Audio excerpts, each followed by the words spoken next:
Welcome back to Conflicts of Interest. This is episode 291, and I'm the host, Kyle Anzalone. On today's show, I'm talking about Assange, Russia, and China news. So a lot of important stuff on today's show. Share the show is hosted at the Libertarian Institute. You can find this show, all the articles I write, and the daily news roundup on the homepage of the Libertarian Institute. We reprint the show at antiwar.com, where I'm the opinion editor, and this week we have our fundraiser going on in antiwar.com. So if you want to support good anti-war journalism that isn't in the pocket of the military-industrial complex, head on over to antiwar.com and help us out with our fundraiser by donating. Now, you can also help out the show just by sharing it. It's on YouTube, Rumble, and Odysee for the video version, up anywhere you can listen to audio podcasts. I always share the show on my Twitter account at KyleAnzalone_, and you can donate to the show at Patreon or Subscribestar. We also take crypto, that information in the show notes page. The last way to support the show is by supporting our sponsor, Paloma Verde. PalomaVerdeCBD.com is the home to high-quality CBD products. My favorites from Paloma Verde are the sports cream. At this point, it does seem like the new fan favorite on the show are the CBD dog treats. You know, the more I go to the pet stores now, I'm seeing these around, like every pet store carries the CBD dog treats. So doing a little bit of comparative shopping, and the prices at Paloma Verde are at least as good, if not better, than the prices at the dog store for this product. And of course, they ship it right to your house. The other advantage is when you use the promo code PEACE, you'll get an additional 20% off. And so it's a way to get the price down on those CBD dog treats just a little bit more, make them a little bit more competitive with, or better price than the ones that you're going to get at your local dog store. So think about doing your CBD shopping at Paloma Verde. Just use the promo code PEACE when you check out. Every time you use that promo code, the show gets a kickback on that. So it's a great way to support the show, help us to cover the cost of doing this. All right, let's get into the episode. So the bad news that we have on Assange is that UK Home Secretary Priti Patel has approved his extradition to the United States.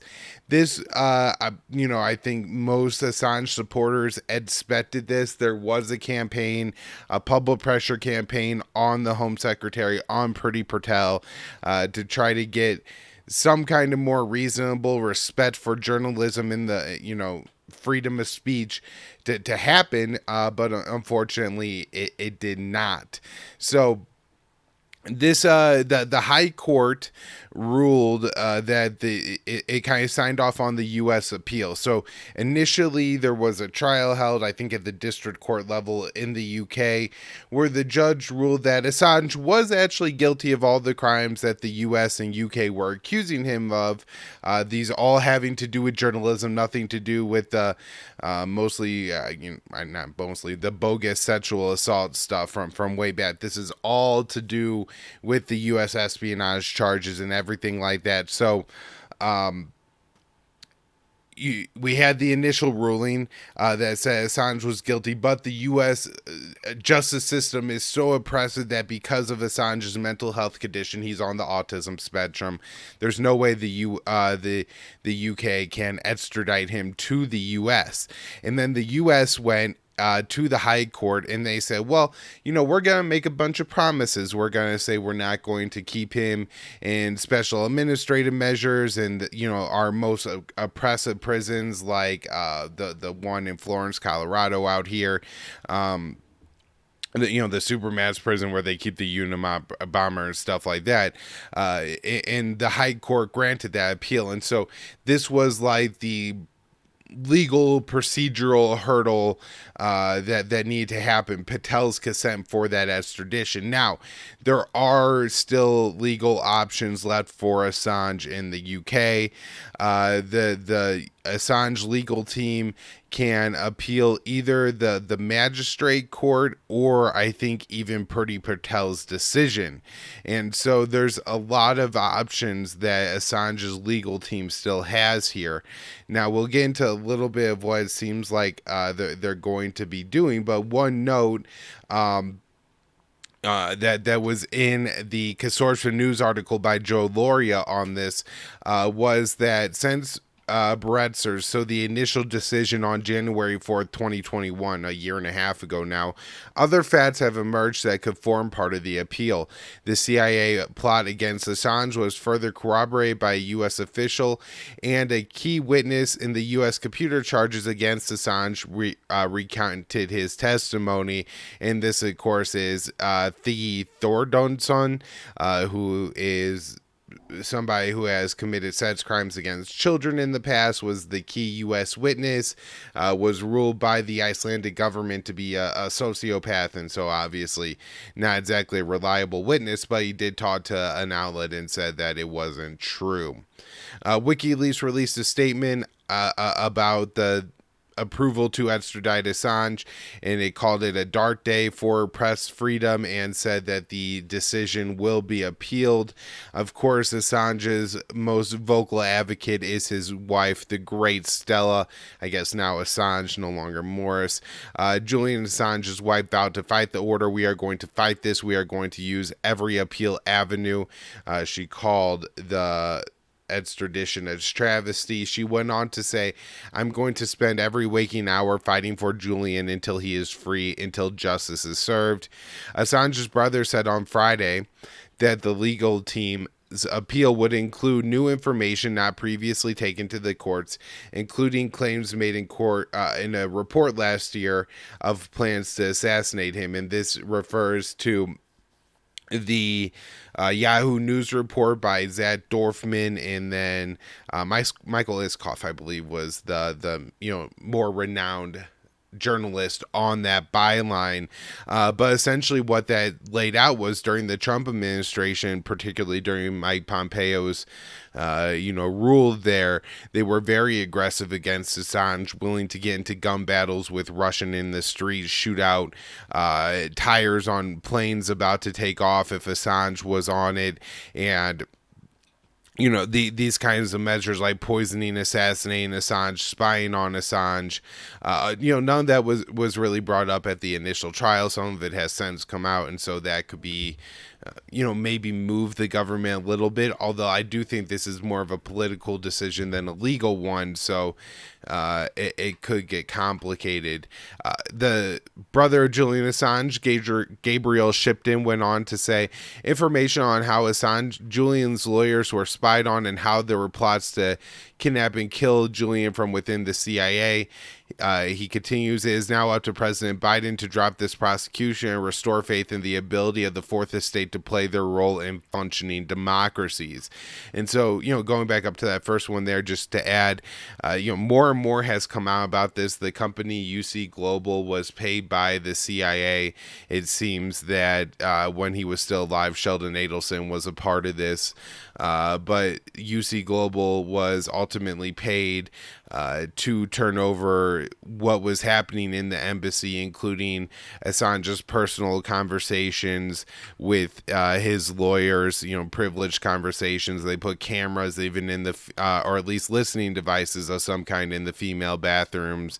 Very disturbing things were going on by UC Global. And of course, the U.S. government got all that information and really, destroys Assange's ability to fight back at all. Now, the last thing that his brother said is that, it's now up to Biden to drop the prosecution and restore faith in the Fourth Estate to play their role in functioning democracies. This is the point of keeping Assange in jail. I want to, make this clear. The U.S. government, the British government know exactly what they're doing. This isn't any way about the rule of law, about respecting any kind of Official Secrets Act or Espionage Act. This is simply about controlling the narrative, keeping Assange in jail because they don't like what Assange has to say. Now, we had one more story come out on Assange, and this actually seemed to be some good news. I first read in the Sydney Morning Herald, Australia is lobbying the U.S. behind the scenes to secure freedom of WikiLeaks founder Julian Assange. Now, of course, this is all going on behind the scenes, so it's very hard to gauge how serious the Australian government is here, how strongly they're lobbying for this. But at the same time, the fact that it's happening remotely at all seems like extremely good news. So the new Prime Minister, Anthony Albanese, remember Scott Morrison was the Prime Minister up until a month or so ago, while the opposition leader in December, so before he became prime minister, said enough is enough and that it was time for Assange to be returned to Australia.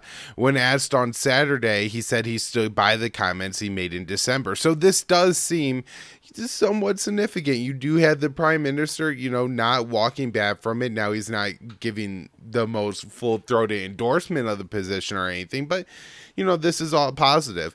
A source in the federal government who asked not to be named so they could discuss the matter has said that to the Sun Herald and the Sunday Age that Assange's case has been raised with senior U.S. officials. Australian Foreign Minister Penny Wong said on Friday Assange's case has dragged on for too long and that it should be brought to a close. We will continue to express this view to governments in the UK and the US. And so they are talking to the US government, but it doesn't seem to be any kind of priority at all. Obviously, the very key role Australia plays and growing role Australia plays in the US empire as the US is more and more concerned with China. If Australia really want to, they probably could leverage to get Assange freed. Of course, if you do have Western world leaders like Albanese out there saying like this is wrong and making it an issue on the news every single day, that's going to, really make a difference here, because you can't say the prime minister of Australia is a Russian puppet. Like, that just doesn't make sense. And so, if they want to fight more on this, that would be huge. That would be really important. But the fact that they're fighting at all is something to be discussed and is some good news. So, maybe as bad as it is, maybe it's not as long term as we imagine, and for sure loss for Assange. There still is some hope here, and that is extremely important to focus on. All right, next up, I have an article I wrote for antiwar.com on June 19th titled, Washington Allies Plan for a Long War Against Russia in Ukraine. The Washington Post reports the White House is planning for an extended conflict in Ukraine. Leaders in NATO, the UK, and Germany have joined the U.S. in support for a long war. However, there is anxiety among some in the Western alliance that war fatigue will set in and support for Kiev will dry up.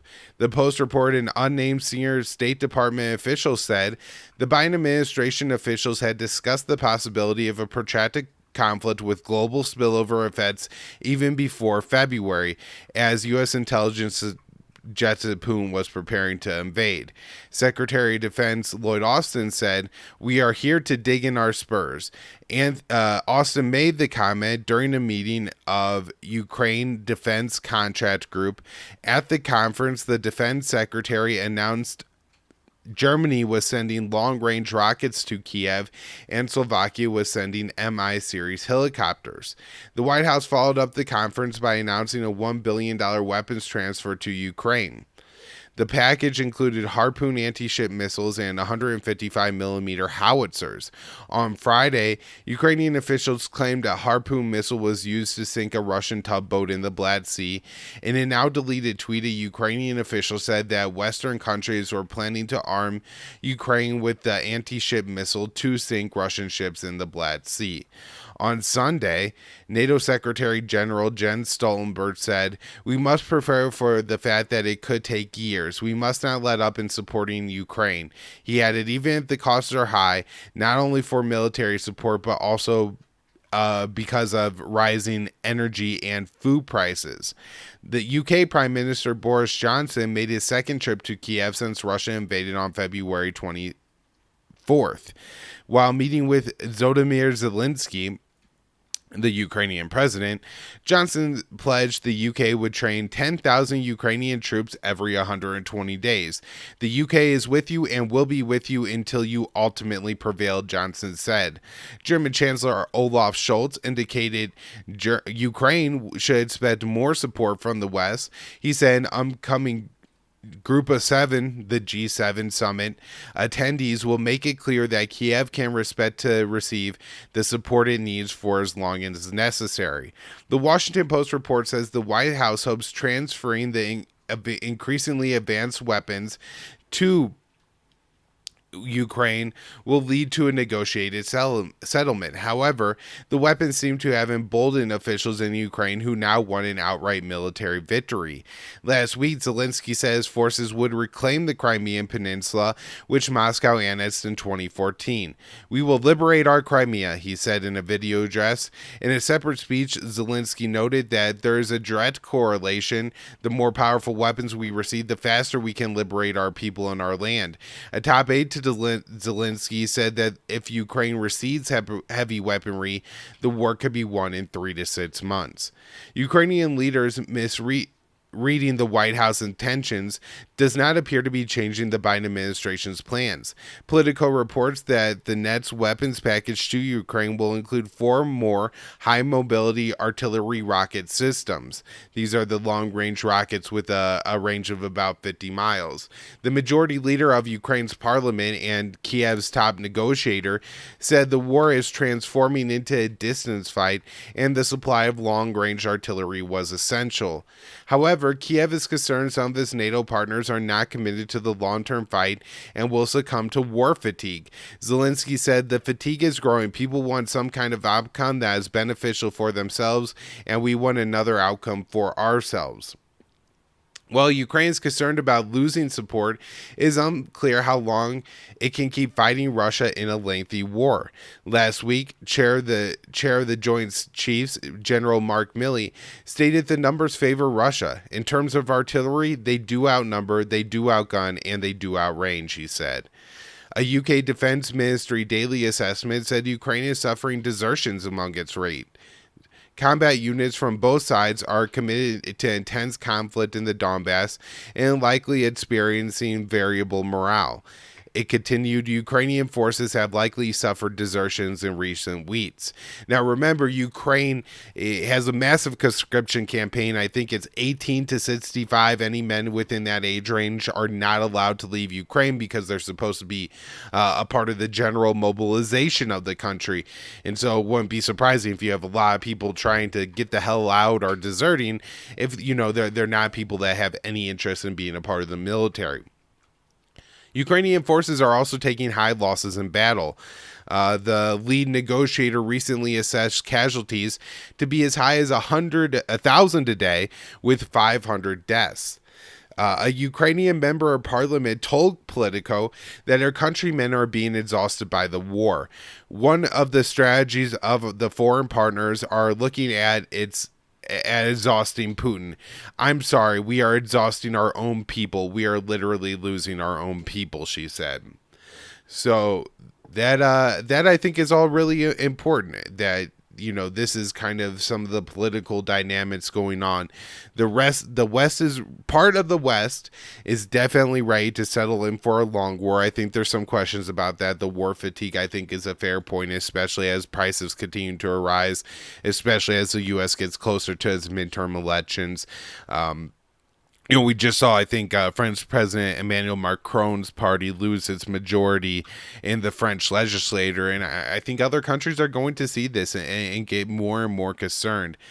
So there's that. There's also the fact that Ukraine is clearly misreading this, and I think, one of the better notes in that Washington Post article is that, Ukraine has misread what the U.S. is giving them these weapons to do, and has use them to become more aggressive and more ambitious in the war. And then, of course, here at the end, the part about how long can Ukraine sustain this, I think, is a very important question. The UK is planning on training 10,000 troops a day. Well, will they eventually run out of essentially cannon fodder and Ukrainians to fight Russians with. All right, next article is also very important from Dave DeCamp at antiwar.com on June 16th. Report: Biden told Austin and Blinken to tone down rhetoric against Russia. President Biden was not happy with the rhetoric from Secretary of Defense Lloyd Austin and Secretary of State Antony Blinken following their visit to Kiev in April, NBC News reported Thursday, citing unnamed administration officials. In Poland, after their trip to Ukraine at the end of April, Austin said that the U.S. planned to help Ukraine win its war and that one of Washington's goals was to see a weakened Russia. Blinken agreed with Austin's comments, which signaled a major shift in U.S. rhetoric. Biden was not happy when Blinken and Austin talked about winning in Ukraine, one of the administration officials said. He was not happy with the rhetoric. The report said that despite Biden being upset about the rhetoric, he didn't reprimand Austin and Blinken once they provided him with the context of their comments. One official said that Austin said in Poland remains U.S. policy. Biden doesn't have much of a leg to stand on when it comes to fiery rhetoric, as he declared Russian President Vladimir Putin cannot remain in power back in March. The White House walked back his remarks, insisting that U.S. policy in Russia is not regime change, but the damage was already done. The NBC report said that some administration officials want Ukrainian President Volodymyr Zelensky to tone down his rhetoric about his goal to drive Russia out of Ukrainian territory, including Crimea. The U.S. is pressing Ukraine to negotiate with Russia to end the war and is prepared to support Kiev for years to come, but it appears Zelensky, they want Zelensky to set more realistic goals. All right. So, next article we have here is the other one I wrote for antiwar.com yesterday. Ukraine's parliament passes new laws seeking to purge Russian culture. Ukraine's parliament passed two bills that will restrict Russian music and books. If President Volodymyr Zelensky signs the legislation, it will be a significant step forward in Kiev's attempt to purge the Russian culture. The first bill will place heavy restrictions on any author who held Russian citizenship after the collapse of the Soviet Union in 1991. The law will ban the printing of books by Russian citizens, forbid importing commercial import of any book printed in Russia, Belarus, or what they refer to as occupied Ukrainian territory. I'm assuming this means the Donbass and Crimea, and requires special permission to import any book in Russian. In the future, books in Ukraine can only be published in Ukrainian and official European Union languages. There are 24 of them. Russia is, of course, not one of them. Books in other languages can only be printed in the original language or translated into one of the 25 allowable languages, that's Ukraine, the 24 EU languages. The law provides an exemption for Russian authors who renounce their Russian passports and obtain Ukrainian citizenship. The bill makes up the latest steps in the process of de-Russification. The second bill bars the playing of any Russian music on media or on public transportation. The legislation also increases the quotas for Ukrainian language music and speech on television and radio. Indications are Zelensky will sign the bill into law. Ukraine's culture minister, Tankashenko, a member of Ukraine's Zelensky's Servant of the People Party, welcomed the bills. He said the laws are designed to help Ukrainian authors share quality content with the widest possible audience, which after the Russian invasion do not accept any Russian created product on a physical level. The bills are not Kiev's first effort to stifle the Russian culture. After the 2014 coup in Ukraine, the U.S.-backed government passed several restrictions on the Russian language. In 2018, a movie starring Zelensky, Love in the Big City 2, not a very good rom-com, was banned because it was produced in Russian. And remember, Zelensky is a native Russian speaker, so Servant of the People, his movies are in Russian. As president, Zelensky has advanced the culture war. After the Russian invasion, Zelensky removed members of parliament from parties that were deemed too pro-Russian. He also nationalized Ukraine's media, giving him further control over the narrative in Ukraine. So in my first article, I did a brief mention of the tugboat that Ukrainian officials claim they blew up. And so just a little bit more on that from Dave DeCamp here. Ukrainian officials claim U.S.-made harpoon missiles used to sink Russian tugboat. Several Ukrainian officials on Friday claimed Ukrainian forces used 2 U.S.-made harpoon anti-ship missiles to sink a Russian tugboat in the Black Sea. The claim has not been verified. As of early Saturday morning in Moscow, Russian officials haven't commented on the incident. I still couldn't find anything official one way or the other. The Ukrainian military said on Twitter that it demilitarized the Russian tugboat Vasily Bek, but did not specify what type of weapon was used. The Ukrainian military claimed the tugboat was transporting personnel, weapons, and ammunition to Stake Island. Although tugboats are not typically used as transport vessels since they are smaller than most warships, this particular tugboat is almost 200 feet long and was designed for rescue operations such as towing disabled vessels. Denmark and Britain have both sent harpoon missiles to Ukraine. The U.S. pledged to send 2 launchers to Ukraine for the first time as a part of the $1 billion package announced earlier this week. Capable of hitting targets over 100 miles away, harpoons put many Russian ships in the Black Sea within range, widening the area Ukraine can use Western arms against Ukraine. Moscow's repeatedly warned the West against giving weapons to Ukraine capable of hitting Russian territory, such as the rocket systems the U.S. and Britain have recently been providing. So just understand how far the U.S. and its partners are escalating the war with these new weapons. Of course, back I think in May, we had a advisor to Ukraine's interior minister saying that the U.S.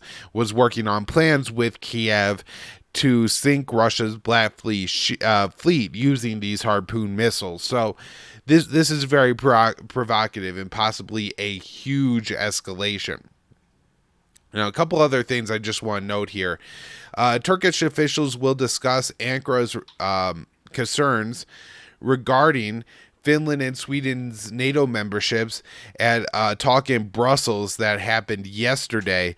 I was not able to find out what happened at this meeting yet, but Turkey also noted that there was a trilateral proposal sent by NATO to Turkey that would be between Turkey, Finland, and Sweden, and Turkey said it was insufficient. In fact, Turkey's foreign minister said NATO sent a document, one that could be signed in a trilateral way.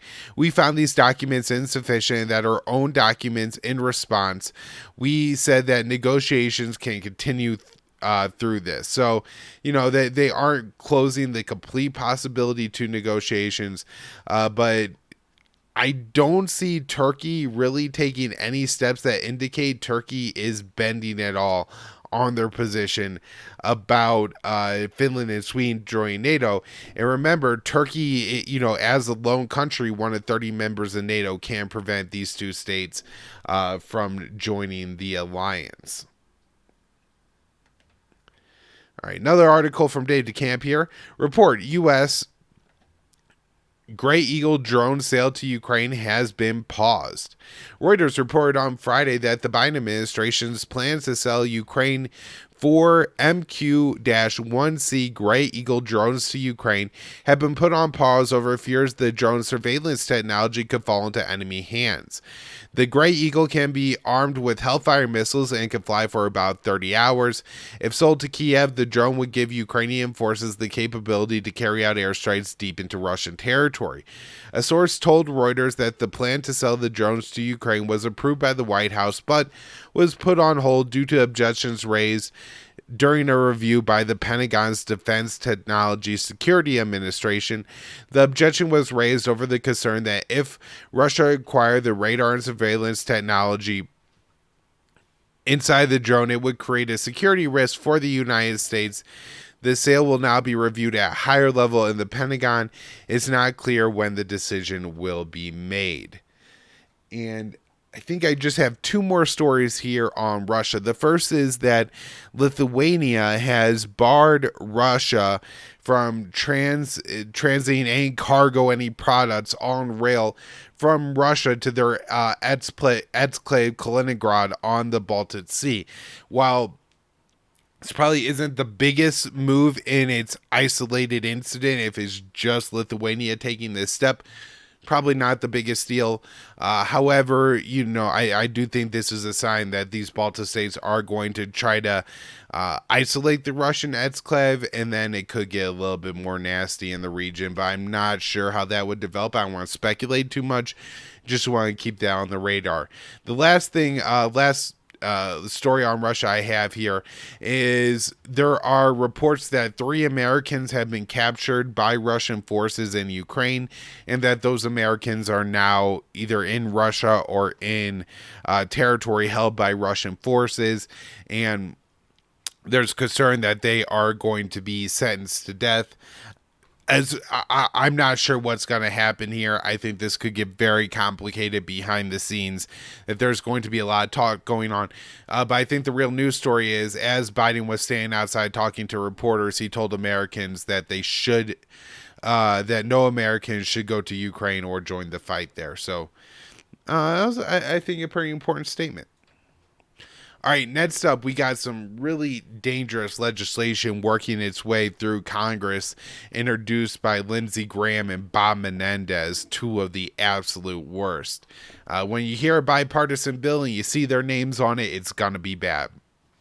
So Dave's article is titled, Senators introduced bill that would give Taiwan $4.5 billion in military aid. A bipartisan pair of senators introduced a bill on Thursday that would give Taiwan $4.5 billion in military aid over 4 years and designate the island as a major non-NATO ally, 2 steps that would significantly raise tensions with China. The Taiwan Policy Act of 2022 was introduced by the hawkish senators Graham and Menendez. Menendez is the chair of the Senate Foreign Relations Committee. In a press release, the senators described the bill as the most comprehensive restructuring of U.S. policy towards Taiwan since the Taiwan Relations Act of 1979. Of course, this is what the U.S. used to normalize and restart a relationship with China, was the Taiwan's Relation Act of 1979, where we recognize that Taiwan is a part of the same entity as China, and while that there are 2 separate governments now, the U.S. maintains a policy of strategic ambiguity. Now, the reason the U.S. has this policy is twofold. One is so that Beijing doesn't know for sure what the U.S. response will be if it attempts to carry out an invasion of China, or of Taiwan, excuse me. The U.S. might respond, so that helps deterrence there. But on the other side, they feel that the U.S. not committing to definitely defend Taiwan creates a situation politically in Taiwan that they can become too provocative towards China, knowing that they have the Americans there as a nuclear umbrella and a backstop. Back to Dave's article. The legislation calls for sanctions against high-level Chinese officials, financial institutions, and industries in response to any escalating hostile actions in or against Taiwan by Beijing. The bill also amends the Taiwan's Relation Act by expanding the provisions of arms to Taiwan from being in a defensive manner to all arms conducive to deterring acts of aggression by China. The $4.5 billion in military aid would be provided to Taiwan through the Foreign Military Financing, FMM, a State Department program that gives countries money to buy U.S.-made arms. A summary of the bill says $4.5 million in the FMF would provide Taiwan assistance, including equipment, training, and other support to accelerate the modernization of its defense capabilities. A U.S. official familiar with the legislation told Reuters that it made some people in the Biden administration and State Department uneasy over concerns that it could antagonize Beijing. As the U.S. has grown closer to Taiwan in recent years, Chinese officials have been clear that the island is a red line, and if Washington supports Taiwanese independence forces, it could lead to war. Now, as I mentioned there's this policy of strategic ambiguity, and, we have a lot of officials comparing Taiwan to Ukraine, which there are so many differences. I really don't like to do it. However, the way the U.S. is treating these two entities, I do think is very similar.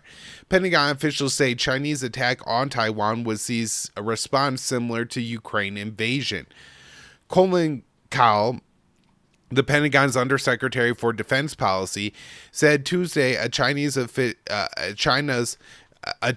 act of aggression against Taiwan would likely see a global response similar to what the U.S. and its allies have done in the wake of the Russian invasion of Ukraine. Now, of course, the billions and billions and billions worth of weapons have been a real problem for Russia, but the sanctions, the isolation, not as much.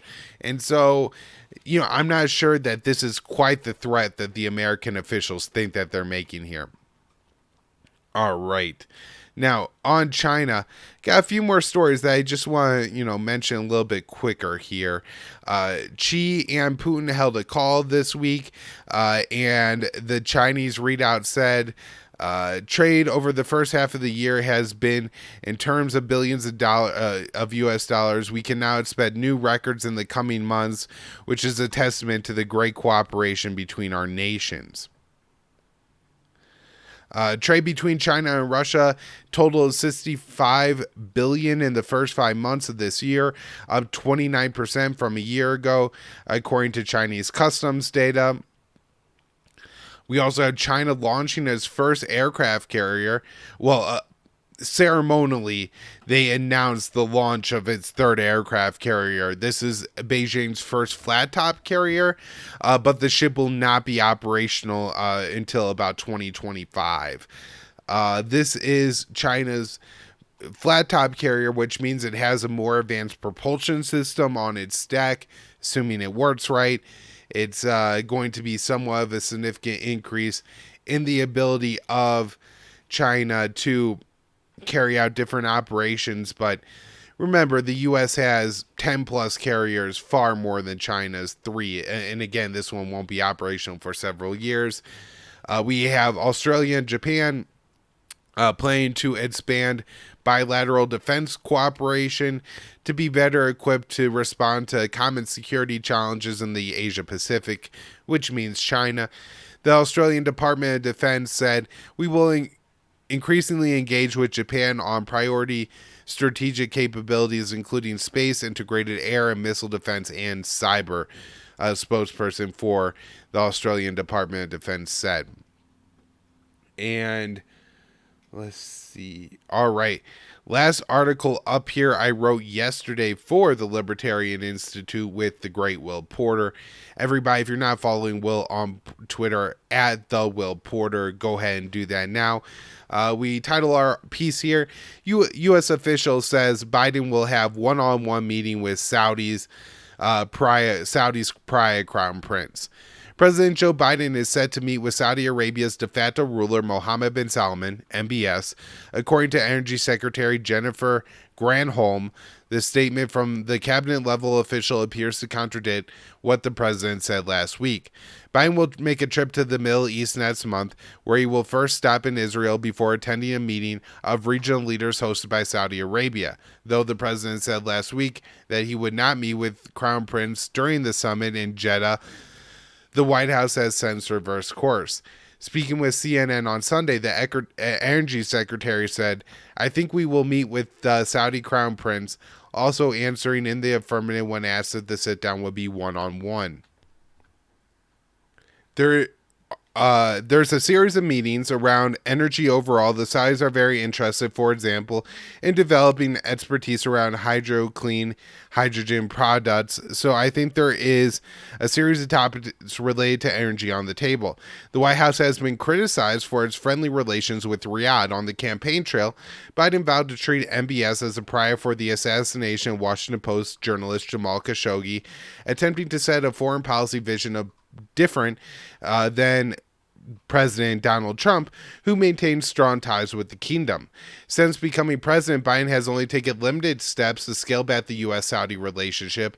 After Russia invaded Ukraine and Western states sanctioned Moscow, the White House pressed Middle Eastern oil producers to boost output, though that was rebuffed by Riyadh.